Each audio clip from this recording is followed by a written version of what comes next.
ଜୟ ଜଗନ୍ନାଥ। ପ୍ରତି ମାସ ଆକାଉଣ୍ଟକୁ ଆସିବ 5,000 ଟଙ୍କା।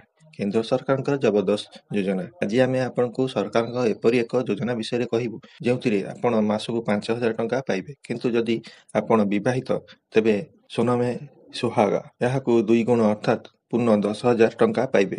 ଏହି ଟଙ୍କା ପ୍ରତ୍ୟେକ ମାସ ଆପଣଙ୍କ ଆକାଉଣ୍ଟକୁ ଜମା ହେବ। ଆସନ୍ତୁ ଜାଣିବା ଯୋଜନା ବିଷୟରେ।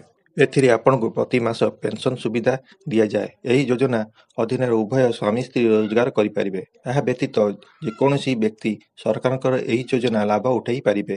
ଆସନ୍ତୁ ଆପଣଙ୍କ କେନ୍ଦ୍ର ସରକାରଙ୍କର ଜବରଦସ୍ତ ପେନସନ ଯୋଜନା ବିଷୟରେ କହିବା। ଅଟଳ ପେନସନ ଯୋଜନା ମୋଦି ସରକାରଙ୍କ ଏକ ଲୋକପ୍ରିୟ ଯୋଜନା ଯେଉଁଥିରେ ନାଗରିକମାନଙ୍କୁ ପ୍ରତି ମାସ 1,000ରୁ 5,000 ଟଙ୍କା ପର୍ଯ୍ୟନ୍ତ ପ୍ରଦାନ କରାଯାଇଥାଏ। ଯଦି ଉଭୟ ସ୍ୱାମୀ ସ୍ତ୍ରୀ ଏହି ଯୋଜନାରେ ଆବେଦନ କରନ୍ତି ତେବେ ସେମାନଙ୍କୁ 10,000 ଟଙ୍କା ଲାଭ ପାଇବେ।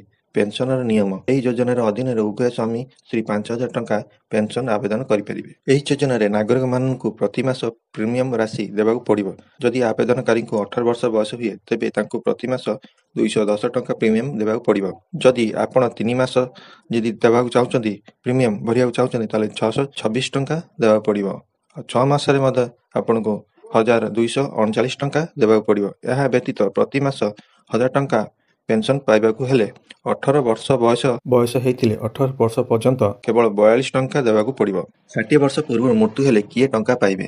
ଯଦି କୌଣସି କାରଣରୁ ନାଗରିକଙ୍କର 60 ବର୍ଷ ବୟସ ପୂର୍ବରୁ ମୃତ୍ୟୁ ହୁଏ ତେବେ ଏହି ଅଟଳ ପେନସନ ଯୋଜନା ଅର୍ଥ ନାଗରିକ ପତ୍ନୀଙ୍କୁ ଦିଆଯିବ। ଯଦି କୌଣସି କାରଣରୁ ଉଭୟ ସ୍ୱାମୀ ସ୍ତ୍ରୀ ମରିଯାଇଥାନ୍ତି ତେବେ ଏହି ପେନସନ ଅର୍ଥ ନମିନୀକୁ ଦିଆଯିବ। ଆପଣ 42 ବର୍ଷ ପର୍ଯ୍ୟନ୍ତ ବିନିଯୋଗ କରିପାରିବେ। ଆପଣ ଏଥିରେ ମାସିକ, 3 ମାସିକ ଆଉ 6 ମାସିକ ବିନିଯୋଗ କରିପାରିବେ। ଏଥିରେ ଆପଣଙ୍କୁ 42 ବର୍ଷ ପର୍ଯ୍ୟନ୍ତ ବିନିଯୋଗ କରିବାକୁ ପଡ଼ିବ। 42 ବର୍ଷରେ ଆପଣଙ୍କର ବିନିଯୋଗ 1.4 ଲକ୍ଷ ଟଙ୍କା ହେବ। 60 ବର୍ଷ ପରେ ଆପଣଙ୍କର ମାସିକର 5,000 ଟଙ୍କା ପେନସନ ପାଇବେ। ଆୟକର ବିଭାଗ 80% ସବସିଡି ଅଧୀନରେ ଏହା ଟିକସ ଛାଡ଼ ଲାଭ ପାଇବେ। ଆପଣ ଜଣେ ସଦସ୍ୟଙ୍କ ନାମରେ କେବଳ ଗୋଟିଏ ଖାତା ଖୋଲିପାରିବେ। ବ୍ୟାଙ୍କ ମାଧ୍ୟମରେ ଆପଣ ଏହି ଯୋଜନାରେ ଏକ ଆକାଉଣ୍ଟ ଖୋଲିପାରିବେ। ଯଦି ଭିଡ଼ିଓ ଆପଣଙ୍କୁ ଭଲ ଲାଗିଥାଏ ଗୋଟେ ଲାଇକ୍ କମେଣ୍ଟ ନିଶ୍ଚିତ କରନ୍ତୁ।